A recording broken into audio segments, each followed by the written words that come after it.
Hello, Jody, and welcome. If you are just new and just signing in, then welcome. And we have already started, but the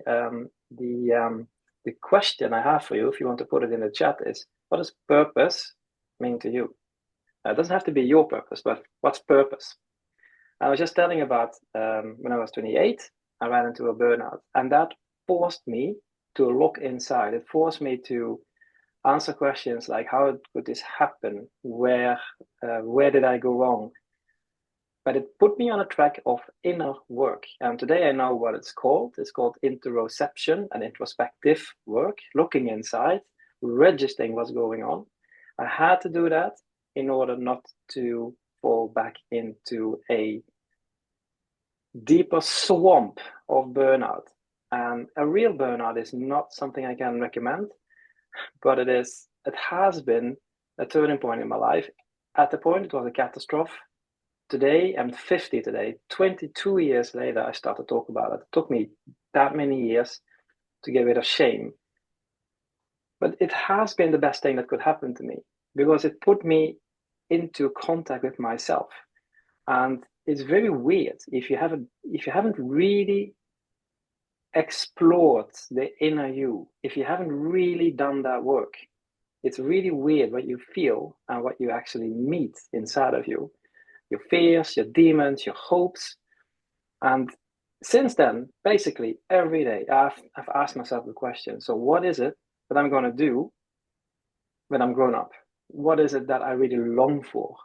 And what do I want to do? I was inspired by certain people, like Joseph Heller, an author, and Stephen Covey, also an author. So I knew it was something on those lines.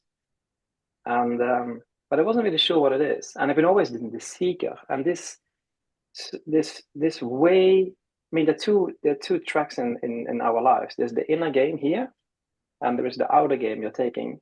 The inner game has the key. If your inner game is not fulfilled, you'll be chasing something in your outer life, your entire life. I've been doing that too.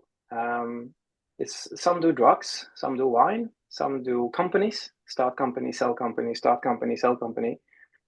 Some chase a career, some chase women or men. But it's compensational behavior for something that's missing in here. And that was probably the reason why I ended up in a burnout. I wasn't really in contact with myself whatsoever. So the consequences were catastrophic on the outside, but it did give me the possibility to reconnect and to start making new steps based on what I really wanted to do. And that has led to 35, 40 years of trial and error, where you try something and you measure it inside of you here. Is this right? Even if you don't know what you're heading for in life, you can still ask yourself, is this right? So basically, without actually doing it consciously, I was tuning into my own intuitive knowing, intuition, inner knowing, gut feeling, whatever you want to call it. And asking myself, what's my purpose?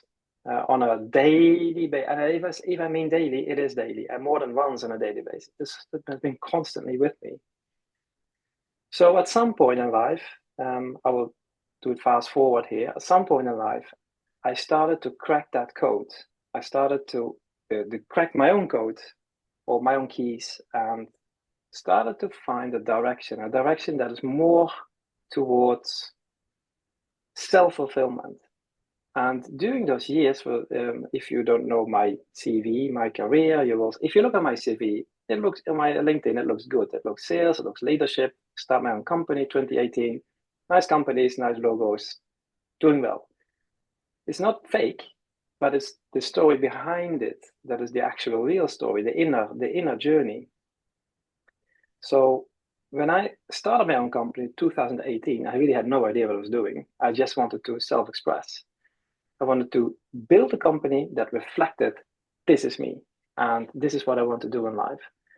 So the journey there is from sales coach, sales leader, sales consultant, interim leadership generally, speaker, workshop leader, coach, mentor, you know it, you name it. reflecting the it's funny because the outer steps I've been taking in my life are actually reflecting where I was on my inside if I look back on it. But at some point I started to crack the code, like what is it that combines everything that I've been doing? What is the dream here? And the dream is always to connect with myself, connect with others, creating trust, creating psychological safety, to go deeper, and to find out what it is that I want to do in my life. And it just hit me all of that. All of a sudden, it hit me. It became clear what I've been doing all those lives, all those years in my life, is the search. The search itself. It's not about the purpose, or the purpose is what I can be for others. The dream, the vision, the wish is selfish. It should be selfish. It's a driver. But the purpose is how I can be of help to others based on that. And I have a guiding principle for you if you want to. Look at your own life. Where have you been struggling the most in terms of what has been your inner struggle that you don't advertise on LinkedIn or on CV? In my case, it was the trust, the lack of self-trust. The lack of self-trust that I can do this, that I'm good enough. The way I'm raised is very much repressive. This whole idea of listening to the inside was not really welcome.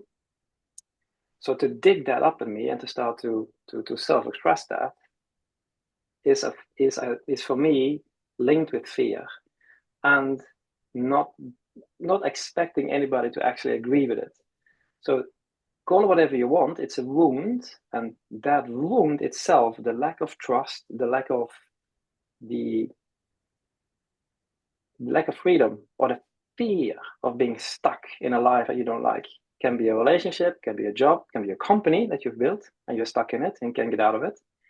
And there can be a lot of stuff where you feel stuck. So the combination of wanting to be free, not wanting to be stuck, but at the same time not really trusting myself good enough to make steps in life to get out of whatever box I was in, that kept me imprisoned, but only in me, right? There's nobody else doing that.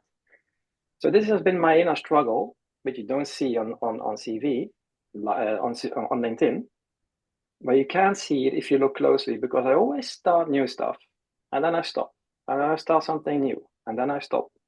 And you can see that as a weakness, when in my case, it was actually a reflection of the steps I was making in me.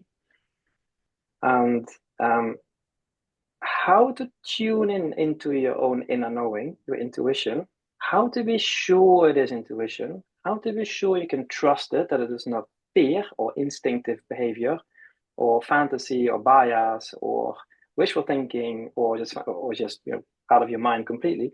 How are you sure that you can actually follow this inner radar, this inner guide?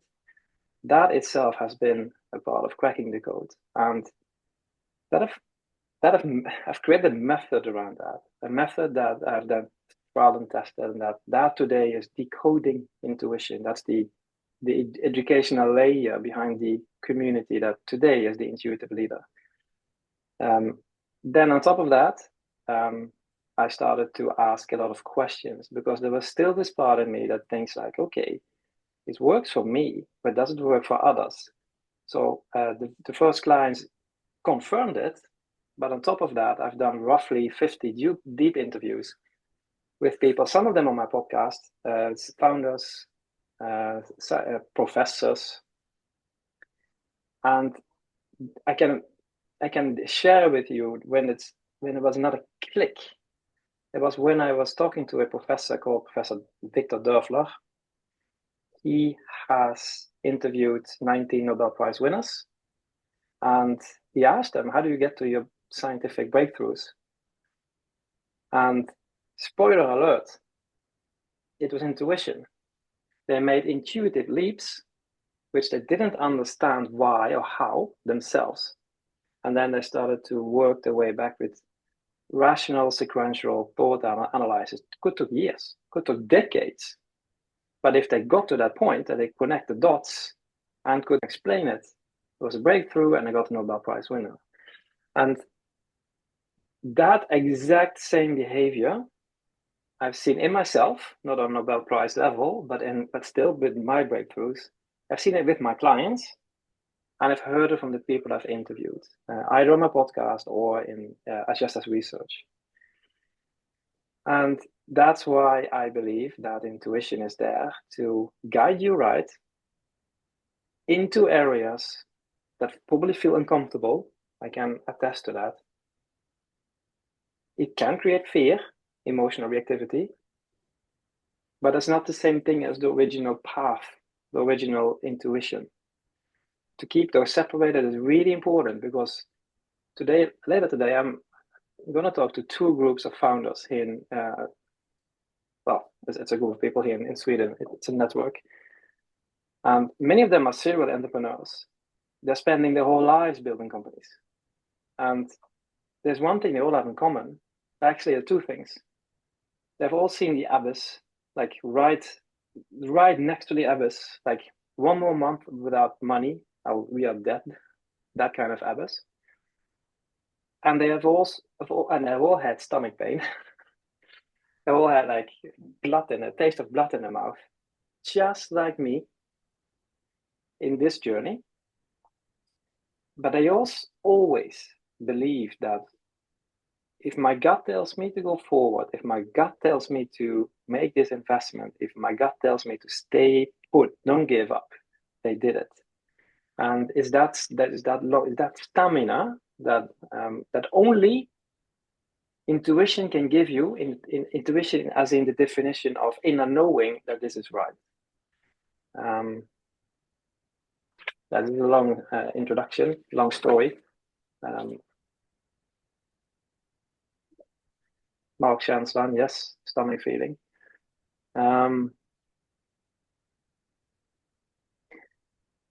The outer journey that these people have walked, I'm going to meet today, is impressive. That's really impressive in terms of outer steps. I'm pretty sure, I haven't spoken to them yet, but I'm pretty sure that the inner journey has been at times equally tough. What I'm going to tell them today, and I want to share that with you too, is that if you are listening to your intuition and truly have made the commitment to, I'm going to do this, I'm going to follow my gut, wherever it leads me, you're going to meet the same challenges. You're going to meet the same moments of discomfort and unknowing, not knowing where this is going to end. And the reason I'm telling you that is that there are two sorts of companies you can build. You can build the usual company, which is focused on a tech solution, which is transactional, and there's no heart in it. It can be your baby to build it, but there's a disconnect between your emotions and your customers. They buy the product, they buy the service, or they don't. There may be a competitor. You may be emotionally reactive when the deal comes through or not, but there is no heart-based investment in it, not that much. If you're doing a heart-based business where you dig deep in your own intuition, what's my purpose, and you create a business out of that, it's more hard, because you need to have a distance between what people say about your service, which comes from here, and yourself, your own observer. The advantage with building a heart-based business, and that's what I do, and that's what I want my customers to do, if they want to build a business, is that it's your unique footprint. There is absolutely nobody else competing there with you, because it's only you. It's your voice, and there are people that need to hear you. There are people that, if you are truly you, on your intuition, on your purpose, your life purpose for real, then there's nobody else there, and you have a purpose. So then there is this client base that is there for you, not for somebody else. And I'm going to show you a screen that I want to share with you, obviously. See if that works.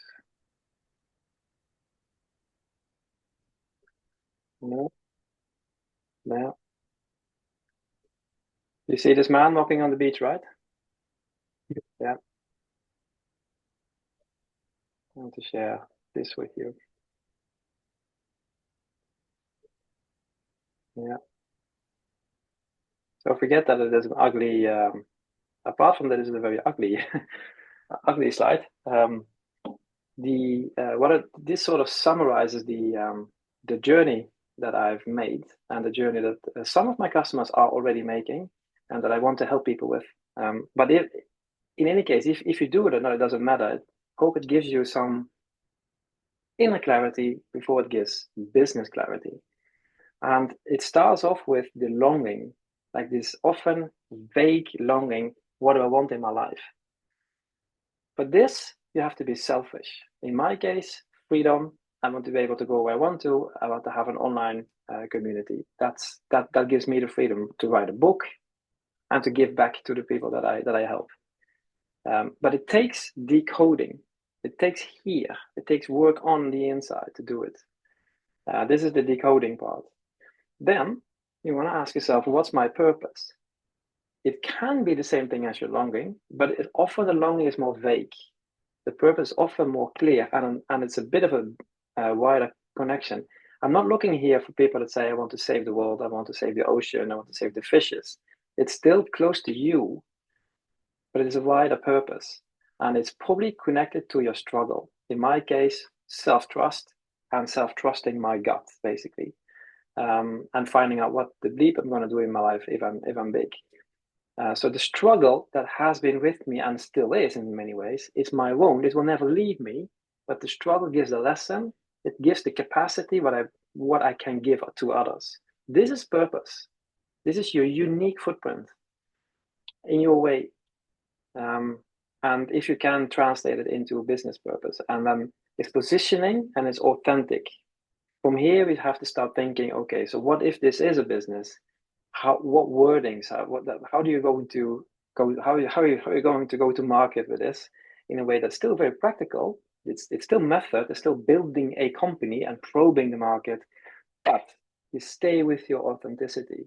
This is very different than an IT company where you would adapt the product or service maybe a little bit quicker towards market because you're chasing the market, you're chasing the money. In this case, you still need to adapt tactically, but your authenticity is the core. That's the goal. That's what attracts people. You don't want to let that go. So this makes a hard-based business a bit more difficult in the beginning. But look at people like Eckhart Tolle, for example. He wasn't looking to build a company, I know that, but he is so himself. And it doesn't have to be Eckhart Tolle. It can be others as well. Tony Robbins, people that do this out of their core being. That's where the attraction is. So it's sort of basically this sheet is telling you from left to right what the bleep am I going to do when I'm grown up, and on the right side this is telling how.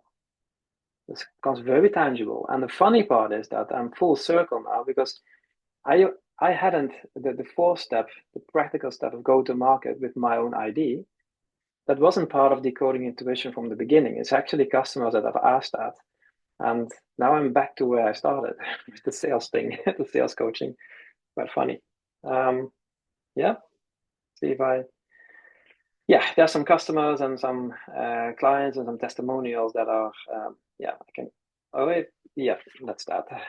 So stop sharing. And then we are on 36, exactly spot on. And since we're only Swedish people left here, we can go back to Swedish if we want to have the interaction in Swedish. But I'm going to say officially, thank you for watching.